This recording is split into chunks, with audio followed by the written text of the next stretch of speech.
Sa lang itong maidling introduction, kaya simulan na natin. Ako ay si Rob Animes, 14 years old. Okay, ito ay almost 5 years ago at hindi na ako 14 years old.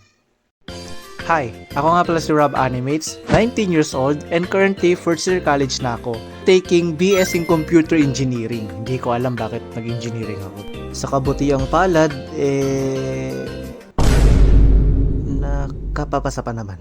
Anyway, sa mga nakakakilala na sa akin, alam nyo naman ang art style ko, di ba? Nakikita nyo, stickman. And obviously, marami naman nagtanong sa akin, Rob, bakit stickman yung art style mo? Well, isa lang ang may sasagot ko dyan. Hindi ako marunong mag-drawing ng katawan.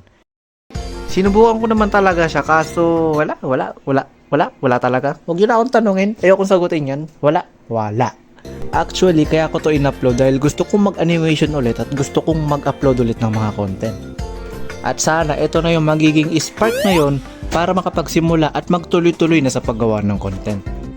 Kaya ina-encourage ko kayo na mag-suggest ng topic or experiences na pwede natin pag-usapan sa mga susunod na video. Mag-comment lang kayo sa comment section sa baba at pipili ako kung sino may pinakamaraming ulit na suggestion. Yun ang itatopic natin sa next video natin. So yun lang muna yung tungkol sa video na ito. Pinakilala ko lang naman yung sarili ko. Wala na akong ibang sasabihin pa. Bye!